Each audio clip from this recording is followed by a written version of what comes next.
सुप्रभात बच्चों। आज हम हिंदी व्याकरण में प्रत्यय इस पाठ का अध्ययन करेंगे। आपने पहले उपसर्ग पढ़े हैं। उपसर्ग मूल शब्द से पहले लगता है और प्रत्यय मूल शब्द के बाद लगता है।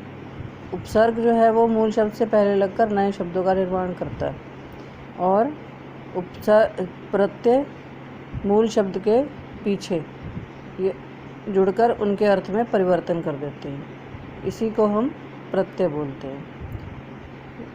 इसकी परिभाषा में ऐसे करेंगे। जो शब्दांश धातु रूप या शब्द के अंत में लगकर नए शब्दों का निर्माण करते हैं उन्हें प्रत्यय कहते हैं। प्रत्यय के दो भेद हैं। एक पहला कृत प्रत्यय और दूसरा तद्धित प्रत्यय है। कृत प्रत्यय ये जो प्रत्यय क्रिया की धातुओं के में लगकर संज्ञा या विशेषण शब्दों का निर्माण करते हैं वे कृत प्रत्यय कहलाते हैं। कृत प्रत्यय जो है वो धातु के अंत में लगता है।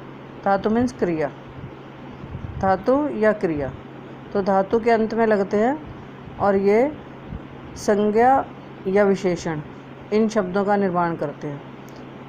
इसको हम कृत या कृदंत प्रत्यय कहते हैं। जैसे ये लिखा है इसमें तैर प्लस आक, आक प्रत्यय है, तैर धातु है तो शब्द बना तैराक।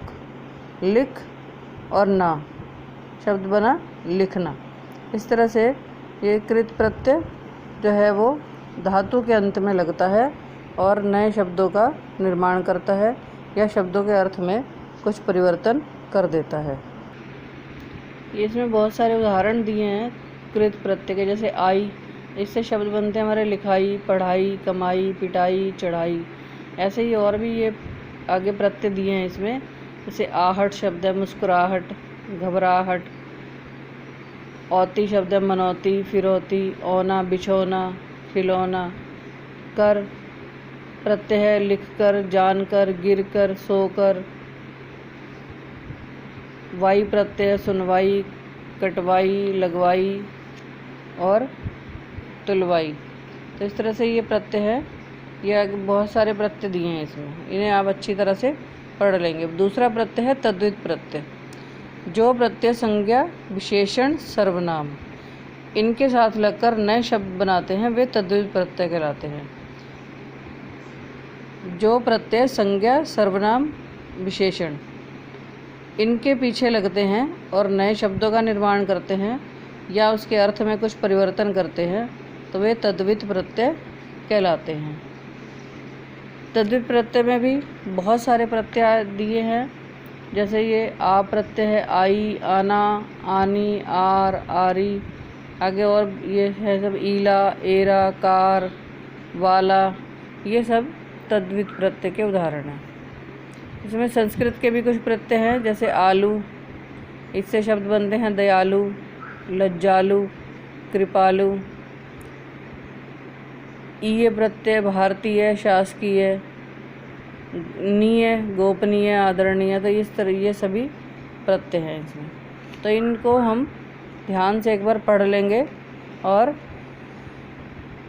समझ लेंगे। यदि इसमें कोई चीज़ आपको समझ में नहीं आएगी तो फिर मेरे से आप पूछ लेंगे।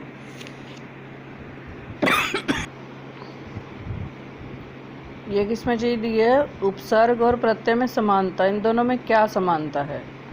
उपसर्ग और प्रत्यय दोनों जो हैं ये अपने आप में स्वतंत्र नहीं होते। मतलब इनका प्रयोग जो है मूल शब्दों के साथ जुड़कर ही हो सकता है। इनका अपना अकेला कोई अस्तित्व नहीं है। हम अकेले इनको प्रयोग नहीं कर सकते। तो ये उपसर्ग और प्रत्यय में ये समानता है थोड़ी सी दोनों में, कि ये दोनों जो है इनका अपना स्वतंत्र अस्तित्व नहीं होता। उपसर्ग और प्रत्यय का ये दोनों स्वतंत्र नहीं होते। तो ये केवल मूल शब्द के साथ ही जुड़कर शब्द बनाते हैं। और उपसर्ग और प्रत्यय में अंतर, उपसर्ग वे शब्दांश जो मूल शब्दों के प्रारंभ में लगाए जाते हैं उन्हें उपसर्ग कहते हैं और वे शब्दांश जो मूल शब्दों के अंत में लगाए जाते हैं उन्हें प्रत्यय कहते हैं। ये दोनों में अंतर है। मुझे उम्मीद है आपको समझ में आ गया होगा ये। और आप इसे समझ लेंगे। कल इसका अभ्यास कार्य मैं आपको कराऊंगी।